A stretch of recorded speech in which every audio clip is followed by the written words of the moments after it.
عليكم ورحمة الله وبركاته وإذن سلامي دمانتين مال كستا جوكتان أحب دمانتين عارف ما تقبطان نمحن سنتين مال كستا حد كستين انتهي الله سبحانه وتعالى إذن كوي حفتيه welcome back سودو هذا وإنك يسكسون نقولني another فيديو أنا فيديو كله إذن سودو إن شاء الله ما دام نعاون وقته هدي الدكان ليد هاي أما البيسنس ليد هاي البيسنس بعد كشة $5,000 بعد قاعدتي الدكان بعد كفرته فرصة لها وهذا على بصولك سوء أديك تدبي أدو ما الكلا أدو الدكان كي ألا بتصولك بعد أكتر الدكان كها إن أو $5,000 هذا مالكات كليسها بالوالبا وحبا لقا قطع دين بلقا قطع وحبا تسلافسا على بكلا تسوق سو ولا بمثله هدي الدكان كا أما بيسنس كعاد كشيء عادن بيلانين إن الدكان كبيحنيسيد كردي يخرج بيسنس كجلا dadka shaqeeya dadka wax ku keena inta la cuno sadaqa waxa duka oo aadan adigu biilan oo dukaankaas bil walba xisaabinayso wixii ku soo gal iyo inuu dukaankaas ama businesskaaga yahay business aad biilatid example kale hadda dukaan baad leedahay dukaankaas lacagtii 5,000 oo dukaankaaga gelisay biilkaaga kala soo baxda habeen walba $5 $10 ayaa gurigaaga cuntadiisa ah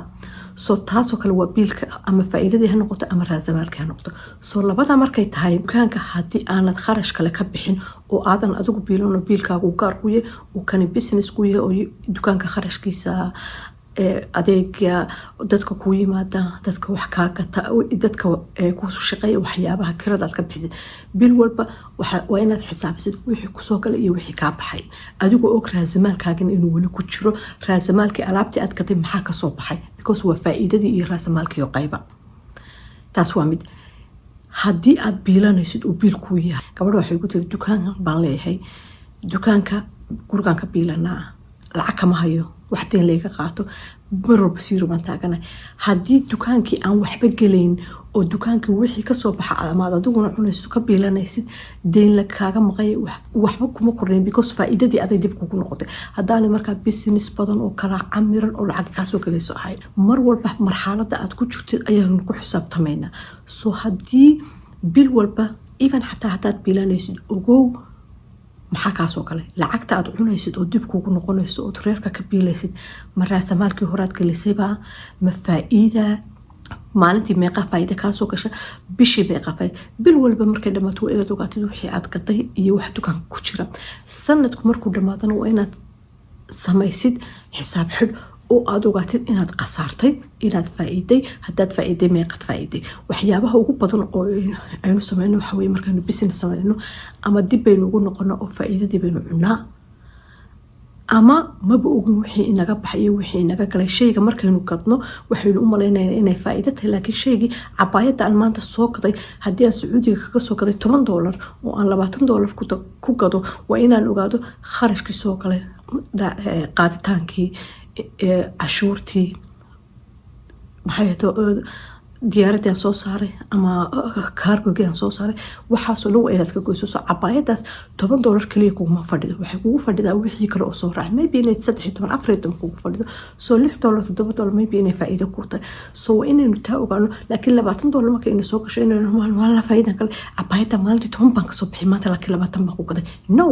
10 waad ka soo bixisay laakiin cashuurtii aaway baskii soo qaaday diyaaradii aad soo raacday haddaad cargo soo kharashkaas oo dhan inaan isku darno in ogaano inta marka waa muhiim hadii kale businesskaaga ma kobcayo hadii aad ka maarmi kartid businesska waxa muhiim ah inaad businesska iyo kharashka gurigaaga kala saartid waa hadaad kala saari kartid oo aad tiraadid okay $3,000 baa soo gashay $1,000 baatiyaan ku garanaya wixii iga soo galan iyagaan isku celinaya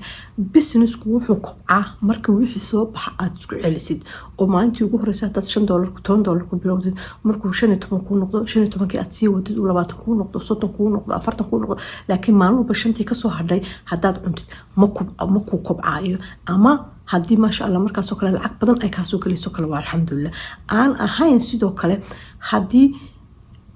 biil baa lagu soo tiraa bilowba $500 $500 business qudrad baad ka taa adduunyada ka wax ku kala socda waxaad ku dartaa waxaad ka daysid biilashadan waad kala soo baxdaa laakiin ugu mar walba waxaad ogaataa no matter how much aad ku lacagta businesska gelisid waxaad ogaataa lacagtii raasamaalka ahayd oo ugu horeysa oo businesska aad gelisay soo sanadku markuu dhamaado waa inaad ogaatid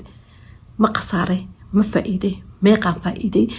haddii marka aadan samayn ma ogaan kartid wixii kugu soo kordhay, ma ogaan kartid lacagta kugu korodhay, ma ogaan kartid businessku inuu khasaaraya faa'iidaya. haddii kale saasad weligaa ku jiraysa, saasad isaga daba wareegaysa. bil walba waxaa leedahay intaasoo sanadood baan ku jirnay shilka maayo. sababtoo number one ama faa'iidadii kusoo gashay baad cuntay, ama dukaanku waxba ma dhalay, ama businessku waxba ma dhalay. adiga meeshii unbaad fadhidaa, lacag unbaa kaa galaysa, wixii hore waa dhammaadeen, wax kalead ku daraysa. 5 kun oo berigii kaa gashay baad moodaysaa inay ku gasho, laakiin how much money oo dambaad gelisay, intii dambaad gelisay wax ma kasoo noqotay. so waxyaabaha weeye waxyaabaha aan aad dad badan u arko oo odhanaya niski ama ima shaqayn, ama lacagtii aan geliyey berigii igama soo noqon, ama lacagtii anaa khasaaro ku jira. khasaaro waa okay, qofku wuu khasaari karaya mar walbana businesska inaynu khasaarna way dhici karta, laakiin waa inaynu ogaano maxaynu gelinay, maxay naga soo galay, faa'iido ma ku jirta, dukaanku ma socda, in loo samrana weeyaan.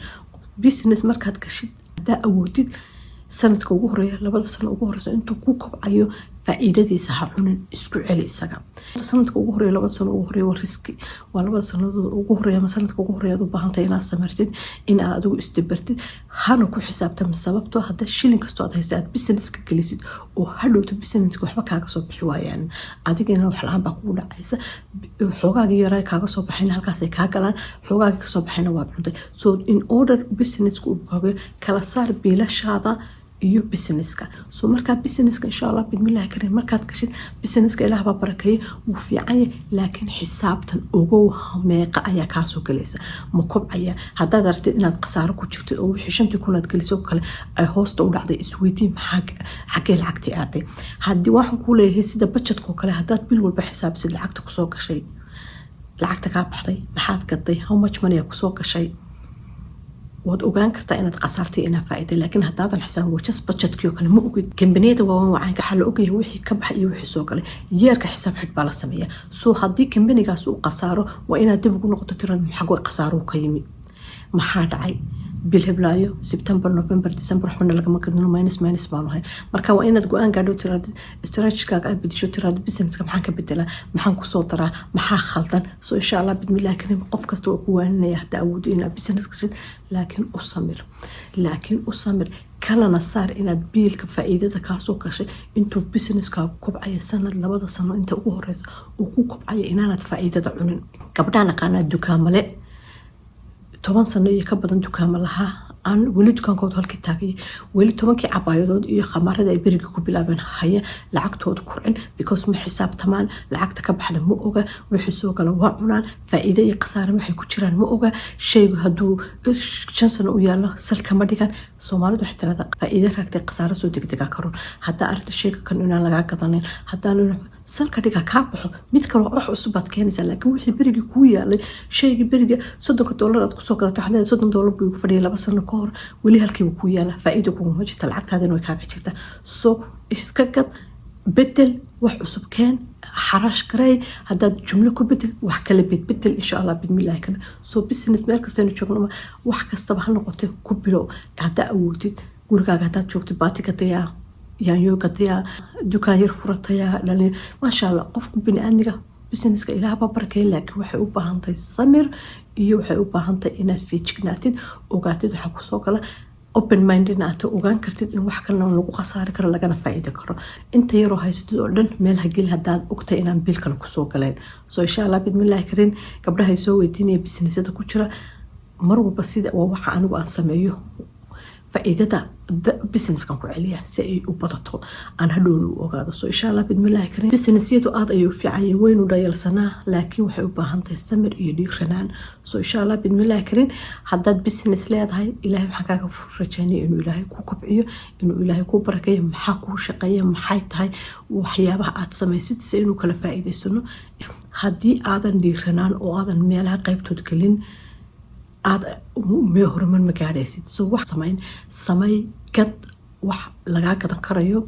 wax aad ogtahay bulshadu inay u baahan tahay meesha aad joogtid, wax aad ogtahay in baahi loo qabo, wax aad ogtahay adigu inaad happy ku tahay inaad gaday. haddaad dukaan u furatid ama business u samaysid Faadmo iyo Sahra sameynaya oo aadan passion ku ahayn, waxa laga yaabaa inaad ku qasaartid. haddaad lacag rabtidna waxaad raadisaa wax lacag kaa soo galayso. haddii ay tahay something adigu aad jeceshahay oo aad ka heshid ood rabtid ood ogtahay shaygaas inuu gadmayaan okay shay kastaad jeceshay haddaanu gadmayn khasaaro weeyaan soo wax kastaad jeceshayna ma gadi karno laakiin waxaad samayn kartaa waad samayn kartaa waa create garayn kartaa shay aad jeceshay haddaad jeceshay inaad khamaaro gadid khamaaro adigu aad leedahay magacaaga qoran soo samayso khamaaro aad leedahay adigu soo samayso faashankee jeceshay kalandhidee jeceshay maxaad ogtahay inay gadanayaan soo mar walba aynu raadino waxa business markay noqoto